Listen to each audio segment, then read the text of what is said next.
경남 지역 이슈를 분석하는 시간 헬로 이슈 토크입니다. 임진년 새해 첫 시간은 올해 예정된 대형 정치권 이슈로 시작합니다. 3월 대선 3개월 후인 올해 6월 1일 제8회 전국 동시지방선거가 치러집니다. 전국 각 지역에서는 단체장, 시군 구의원, 시도교육감을 지역민의 손으로 뽑게 되는데요. 하지만 이번 지방선거는 대선 이슈에 가려져 다소 주목받지 못하는 게 사실입니다. 그래서 오늘 이슈토크에서는 6일 지방선거의 최대 쟁점과 접전이 예상되는 지역구, 또 주목받고 있는 출마 예정자 짚어보면서 도민들의 한 표에 도움드리는 시간 마련해 보겠습니다. 오늘 패널 소개합니다. 더불어민주당 경남도의회 신상훈 의원 나오셨고요. 국민의힘 경남도당 이재환 대변인 함께합니다. 자, 새해 인사부터 좀 드려야겠죠. 네. 새해 복 많이 받으세요. 네, 새해 복 많이 받으십시오. 새해 복 많이 받으세요. 자, 해가 바뀐 게 실감이 납니다. 이제는 올해입니다. 자, 바로 올해 지방선거가 치러지는데요. 각 당에서 준비 어떻게 하고 있는지 좀 궁금한데 민주당 어떻습니까? 우선은 이게 3개월밖에 이 대선과 지방선거가 차이가 나지 않기 때문에요. 지방선거에 대해서 현재까지의 준비 과정은 거의 의미가 없다. 이렇게 보셔야 될 것 같고, 반대로 대통령 선거가 어떻게 준비가 됐는지에 따라 이게 네. 이제 지방선거까지 영향을 미칠 것으로 봐야 될 것 같아요. 때마침 지난달 16일 날 네. 우리 민주당의 경남도당 이재명 캠프 선대위가 구성을 완료했습니다. 꽤 놀랄만한 포인트는 24살과 28살의 청년이 공동선대위원장으로 그런가요? 네, 영입이 됐어요. 그 외에 이제 뭐 대변인, 뭐 특별보좌관 등등 해서 다 공모로 저희가 외부로 공모로 이렇게 절차를 밟아서 영입을 해서 도민들께 한 발이라도 더 가까이 가겠다. 그리고 뭐니 해도 이번 대선의 가장 큰 이슈가 청년 아니겠습니까? 그래서 청년에게 좀 친화적인 민주당의 모습을 보여주기 위해서 그렇게 노력을 하고 있고요. 그리고 경남도지사 선거가 아무래도 중요할 수밖에 없을 겁니다. 내년 네. 지방선거에 뭐 다른 크고 작은 선거들도 다 중요하겠지만 경남도지사 후보가 민주당의 후보가 누가 선정되는지에 따라서 도지사 캠프의 선대위 구성이 아마 구성이 될 것 같고요. 이번 대통령 선거에 경남도당 선대위 구성에 맡았던 분들의 다수가 그 선대위로 또 자동스럽게 넘어가지 않을까 뭐 그렇게 예상이 됩니다. 네, 일단 민주당은 청년 친화적인 민주당을 보여드리기 위해서 노력하고 있다라고 말씀해 주셨습니다. 자, 그럼 국민의힘 경남도당 이야기도 좀 들어봐야겠죠. 어떻습니까? 예, 조금 전에 신상훈 의원님께서 충분히 설명을 다 하셨는데요. 그 대통령 선거가 이제 곧 3월 9일입니다. 얼마 남지 않았거든요. 그리고 대통령 선거가 지난 다음에 지방 선거가 있다 보니까 모든 관심이 대통령 선거에 갈 수밖에 네. 없는 거죠. 그렇다 보니까 이제 도당 선대위도 대통령 선거에 집중할 수밖에 없고 이 대통령 선거 안에서 어떤 역할을 하느냐. 네. 즉 지방 선거에 출마하고 싶은 분들은요. 대통령 선거에 참여하는 과정에서 본인의 이름을 알리기 위해서 적극 노력할 것입니다. 당연히 그렇게 할 수밖에 없지 않겠습니까? 네. 왜냐하면 지금 본인의 이름을 알릴 수 있는 기회가 대선을 통해서 알리고 거기에 대한 공로를 가지고 또 당에 신청을 또 공천 신청을 하겠죠. 네. 그럼 이러면 국민의힘 경남도당은 이 과정에서 옥석을 잘 구분해서 네. 우리 경남도의 발전에 누가 적임자일지 어떤 사람이 더 적합할지를 이제 좀 유심히 보면서 그렇게 해야겠죠.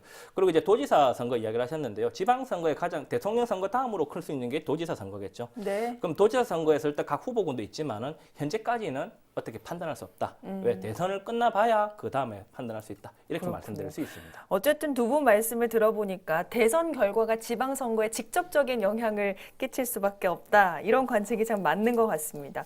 대변인께서는 그렇게 보고 계신 거죠? 뭐 객관적으로 좀 사항을 말씀드리겠습니다.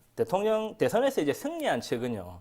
대통령 취임과 동시에 치러지는 지방선거이다 보니까 네. 원활한 국정 운영을 위해서는 당연하게 지방 권력을 차지할 수밖에 없죠. 그럼 지방선거에 목숨을 겁니다. 승리했다 해서 그냥 가만히 있는 게 아니라 더 열심히 하는 거죠. 네. 반대로 대통령 선거에서 패배한 측은 지방 권력이라도 네. 획득하기 위해서는 또 지방선거에 목숨을 걸 수밖에 없는 거죠. 그러면 다가오는 지방선거는 굉장히 가열될 것이고 치열해질 것이다. 이런 전망이 높거든요. 이 전망을 가지고 대통령 선거 결과가 지방선거에도 영향을 줄 것이다. 3개월밖에 차이가 안 나니까. 네. 반대로 또 크게 영향이 없을 것이다. 이런 인식이 있는데요. 저는 개인적으로 봤을 때는 유권자 성향이 지금 개편되고 있다고 봅니다. 네. 분명히 선거 공학적으로 보면은 대통령 선거의 결과가 지방선거에 무조건 영향을 미칠 수밖에 없습니다. 네. 특히 큰 단위 선거일수록 작은 단위 선거일 때는 당연히 그 지역의 그 유권자 성향이나 아니면 지역 인물에 따라서 좌우되겠죠. 그렇지만 유권자 성향이 MZ 세대, 지금 여기 다 MZ 세대지 않습니까? 네. 1980년 전부터 제가 81년생이니까 MZ 세대들 중심으로 MZ 세대가 유권자 3분의 1입니다. MZ 세대를 중심으로 유권자 성향이 개편되다 보니까 네. 꼭 그 전통적인 공식이 맞지는 않을 것이다. 네. 그러니까 항상 긴장의 끈을 놓지 않고 대통령 선거 이겼다 하더라도 지방선거에서도 제대로 이길 수 있도록 네. 굉장히 노력을 많이 할 때 네. 실제로 이제 도민에게 선택을 받지 않겠냐 그런 인식을 하고 있습니다. 네, 그렇군요. 어쨌든 뭐 절대적인 좀 영향은 어쩔 수 없더라도 대선에 가려져서 지방선거의 열기가 달아오르지 못하는 일은 없어야 할 텐데 오늘 저희가 좀 불을 지펴보도록 하겠습니다. 자, 그럼 신상훈 의원께서는 이번 지방선거에서 가장 관심을 두고 있고 또 눈여겨봐야 할 선거구 어디라고 보십니까? 뭐 여러 선거구가 다 하나하나 들여다보면 다 소중하고 의미가 있는 선거구들입니다. 제가 있는 김해시도 허성공 김해시장이 재선에 이어서 이제 3선에 성공할 것이냐, 민주당에서 뭐 다른 후보가 경선 과정에서 얼마나 치열하게 붙을 것이냐, 뭐 이런 이슈가 있을 수 있고요. 그리고 창원시장 같은 경우에는 처음으로 민주당의 단체장을 우리가 배출을 했잖아요. 특히나 오늘 자리 함께 하고 있는 이재한 대변인이 모 언론사에서 네. 또 시장 후보군으로 창원시장 오, 후보군으로 그런가요? 네, 그렇게 분류가 되더라고요. 그래서 네. 저희가 좀 불을 좀 지피는 의미에서 이재한 후보가 과연 출마를 하는지 안 하는지 네. 좀 관심 있게 살펴봐야 되고요. 그 이외에 동부 경남은 대부분 민주당 소속의 단체장이고 서부 경남은 또 대부분 국민의힘 소속의 단체장입니다. 여기서 서로 간에 누가 어디를 어떻게 적재적소에 배치가 돼서 후보군을 만들어내고 당선이 되는지를 네. 좀 지켜볼 필요가 있을 것 같고요. 뭐니 해도 경남도지사 선거. 네. 이게 메인 이벤트가 될 수밖에 없습니다. 경남도지사 후보가 누가 선정되느냐에 따라 바람이 세게 불 거고요. 네. 여기서 가지고 오는 표가 시군 단체장 그리고 이제 시의원, 도의원까지 그리고 군의원까지 다 영향을 미칠 수밖에 없는 구조이기 때문에 네. 아마 도지사 선거를 좀 관심 있게 지켜봐 주셔야 될 것 같습니다. 네. 특히 뭐 도지사 선거에는 국민의힘 후보들의 물밑 경쟁이 꽤 치열하게 좀 이루어지고 있는 것 같아요. 거론되는 후보들도 굉장히 많죠. 인재가 많으니까 아무래도 공무원 후보가 많지 않겠습니까? 이제 도지사 후보는요, 이제 그 도지사 후보의 표심이 각 지자체장의 선거와 시군 의원의 선거에 영향을 줄 것이다. 그러다 보니까 도지사 선거는 굉장히 중요한 선거입니다. 도지사 선거에 이제 거론되는 이제 유력 후보들은 이제 그 전 창원시장을 역임하신 그 박안수 의원, 그다음에 이제 국회 부의장을 역임한 이주영 전 의원, 네. 그다음에 진주를 지역구로 기반하는 김재경 전 의원, 그다음에 이제 좀 신진이죠. 이제 그 경남도 부지사를 역임한 윤한홍 의원, 그다음에 이제 양산을 지역구로 한 윤영석 의원, 그다음에 이제 그 밀양, 창녕, 그 함안, 의령을 이제 지역구로 둔 조혜진 의원 등이 거론되고 그런가요? 있습니다. 지금 제가 이제 거론한 분들 다 언론에서 거론되고 있는 상황이고요. 네. 그러니까 이분들 모두 다 행정 역량뿐만 아니라 정무적 역량이 굉장히 뛰어납니다. 그러니까 그렇지만 지금 이제 조금 전에 말씀드렸지만 지금 앞에 대선을 앞두고 있거든요. 네. 대선이 끝나봐야 모든 게 진행되다 보니까 대선 끝난 후에 또 새로운 추가로 인물이 나타나지 않을까. 그런 그 뭐 여러 가지 변수가 많기 때문에 네. 지금은 이 모든 걸 가지고 단정 짓기는 어렵다. 이렇게 말씀드릴 수 있습니다. 네. 자, 대선이 끝나면 또 후보가 추가가 될 수 있다 이런 말씀까지 해주셨는데 민주당 쪽에서는 어떻습니까? 민주당도 현역 의원들 중심으로 현재 이 출마 가능성을 타진을 하고 있는데요. 김해갑의 민홍철 국회의원 3선 의원이시고 김해을의 김종호 국회의원 재선 의원이시고요. 그리고 이제 양산을의 김두관 의원 역시 재선 의원이신데 이 세 분들이 민주당의 그 경남에 계신 국회의원입니다. 이 세 분 다 현재로서는 출마 가능성이 굉장히 높은 분들인데 그 어느 누구도 국민의힘과는 달리 출마 의사를 정확하게 나타내신 분이 없습니다. 네. 오히려 나는 출마하지 않는다라는 식의 뉘앙스를 더 많이 내비치고 있는데요. 역시 대통령 선거가 끝나고 난 이후에 아마 주변에서부터 이분들이 출마 요구가 강하게 불어올 것이라고 보고 조만간 이분들의 신변에 좀 변화가 있을 것이다 이렇게 네. 보고요. 역시 또 새 인물로서는 경남과 연고를 두고 있는 전국적인 인물들이 많이 대두가 돼요. 대표적으로 박영선 전 장관이라든지 전해철 지금 행자부 장관이라든지 그리고 국회 문체위원장을 했던 안민석 국회의원 등 이런 분들도 지금 뭐 민주당에서 출마를 해야 되지 않느냐 네. 뭐 이런 지지자들이 현재 있는 상황입니다. 네, 도지사 선거에 나올 후보들 저희가 좀 이야기를 나눠봤고 또 특히나 이번 선거에서 또 하나의 관심사는 지역구 축소 여부입니다. 일부 지역 도의원 수가 줄어들 위기에 좀 놓이고 있는데 지자체장, 지역 국회의원까지 나서서 좀 애를 쓰고 있습니다. 어떻게 될까요? 선거구 축소 관련돼서 얼마 전에 이제 지난해죠. 장종화 의원하고 같이 이야기를 좀 했었는데 아무래도 선거구 유지는 꼭 필요하겠죠. 전제 조건을 먼저 말씀드리고 이야기하겠습니다. 시청자분들이 잘 모르실 수 있기 때문에 선거구, 즉 투표하는 선거구는요, 인구나 면적이나 그다음에 교통이나 다양한 가중치를 감안해서 이제 선정이 되는데요. 원래는 이제 주로 이제 그 객관적 지표를 인구만으로 해왔습니다. 지난 지방선거까지는 4대1 인구 편차를 4대1로 했는데요. 헌법재판소의 결정에 의해서 이번 지방선거부터는 3대1로 적용이 됩니다. 3대1로 적용이 되다 보니까 그 도의원 의석이 두 곳인 함안, 창녕, 고성, 거창이 이제 선거구 축소 위기를 지금 겪고 있는데요. 이런 상황을 만약 인구 그대로 접근해 버리면 도시 지역의 인구는 정치는 더욱더 커질 것이고 네. 농산어촌 지역의 정치는 더욱더 소멸될 것입니다. 그럼 이걸 막아야 되겠죠. 왜? 농산어촌 지역이 갈수록 지금 소멸되고 있는데 농산어촌 지역의 주민들의 권리 보호를 위해서는 선거구가 유지가 되어야 된다. 그래서 그 국회 정개특위에 보면은 국민의힘 소속 이제 간사가 이제 조혜진 의원입니다. 그리고 또 강민구 의원도 있고요. 네. 이런 분들이 적극적으로 선거구를 유지하기 위해서 노력하고 있고요. 그다음에 이제 제가 조금 하나 더 드리고 싶은 건 선거구가 통폐합이 돼버리면요. 네. 소지역주의가 굉장히 강해질 것입니다. 소지역주의가 무엇이냐면요. 예를 들어 선거구가 4개가 있는 곳이 있습니다. 뭐 거창, 함안, 산청 뭐 이렇게 겁창, 합천 뭐 이렇게 있지 않습니까? 그러면 인구가 많은 지역에서 나온 출신들이 거의 다 그 지역을 당선이 되는 거죠. 그러면 네. 이제 선거구가 계속 줄어들다 보면은 이 지역 그 소지역주의가 더욱 강화돼서 도의원 선거구에서도 어느 동 인구가 많은 동 출신의 사람이 좀 더 유리하지 않겠냐. 이런 소지역주의는 결코 도움이 되지 않는다는 거, 균형 네. 발전에. 그럼 이제 균형 발전을 위해서라도 선거구는 유지가 되어야 된다. 그런 입장입니다. 그리고 또 그렇게 될 것이고요. 그렇군요. 어쨌든 이야기가 이렇게 나오다 보니까 해당 지역구에 출마를 하려는 의원들 간에도 좀 상당한 물밑싸움이 있을 것 같은데 어떻습니까? 대략적인 구도도 좀 궁금하고. 아무래도 줄어드는 지역은 나의 실제적인 이 다음 출마 여부가 걸렸기 때문에 예민할 수밖에 없죠. 근데 다행이라고 할까요? 현재까지 이야기되고 있는 4개군 축소 가능성이 있는 4개군 의원님들은 교통 정리가 좀 잘 돼가는 모습인 것 같아요. 그러니까 예를 들면 고성에 요번에 이제 보궐선거로 당선돼 들어왔던 백수명 의원이 도의원으로 출마를 하고 기존부터 도의원을 하고 계셨던 황보길 의원님께서 네. 군수로 출마한다. 아. 이런 식으로 이제 교통 정리가 잘 되고 있어요.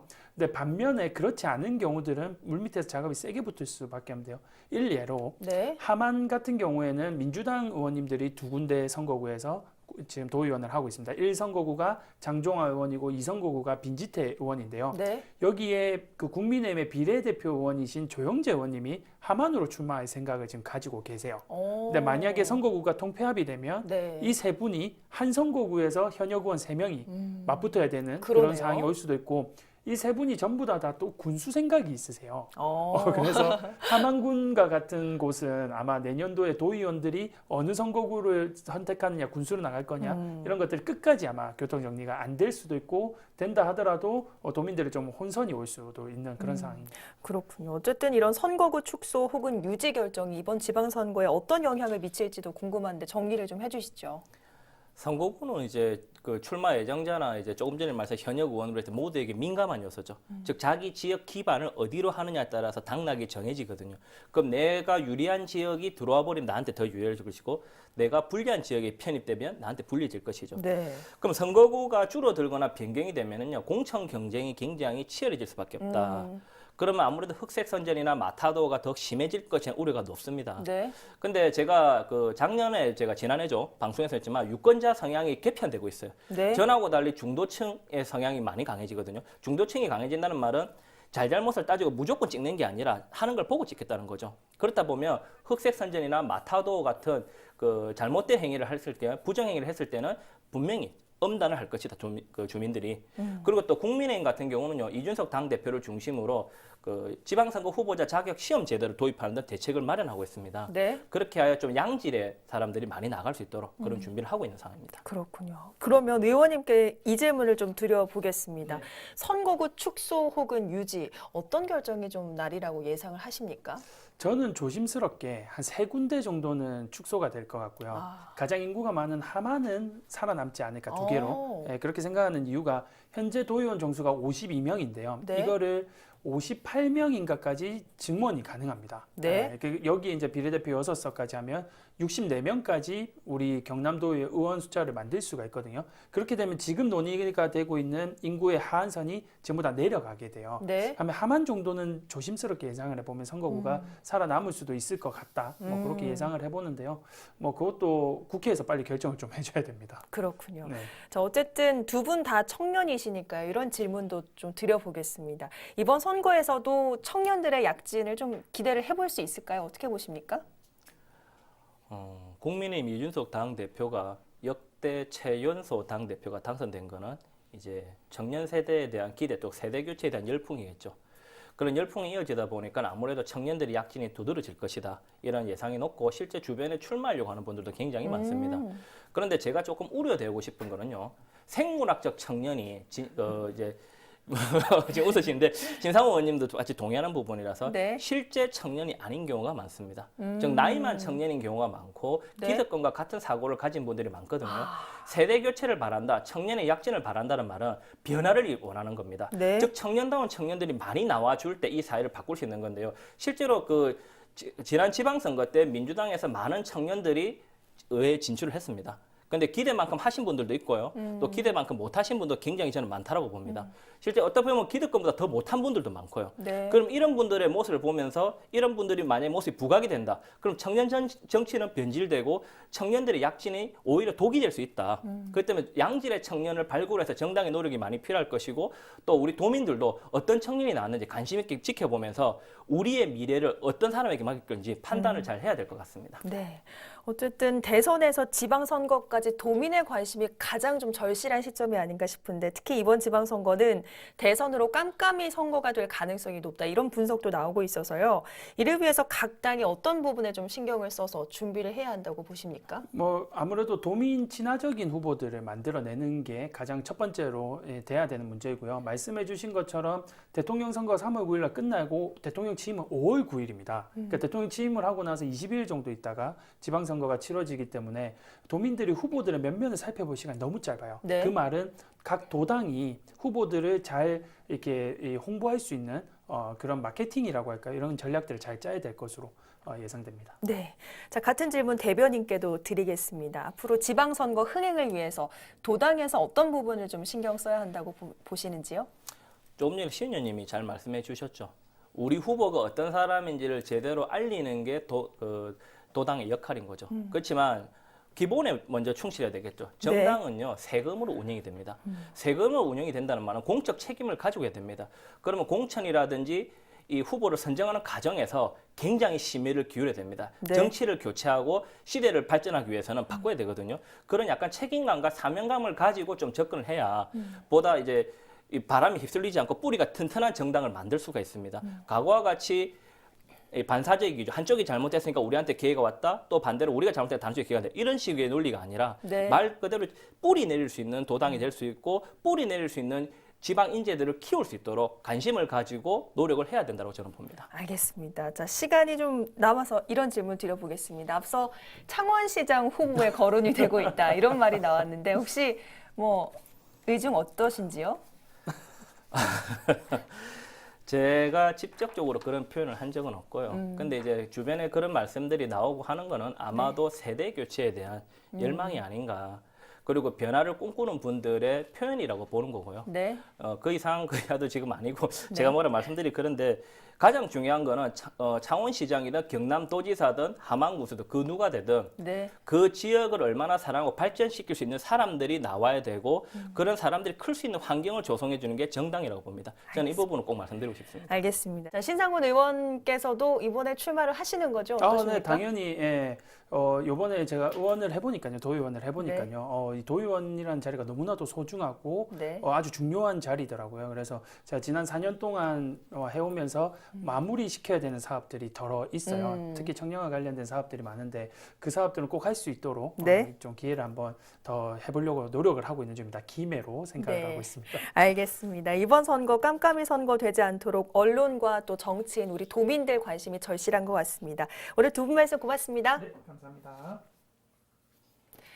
네, 오늘 헬로 이슈 토크는 여기서 마치겠습니다. 오늘 방송은 유튜브 채널 헬로 경남에서 다시 보실 수 있습니다. 함께해 주신 여러분 고맙습니다.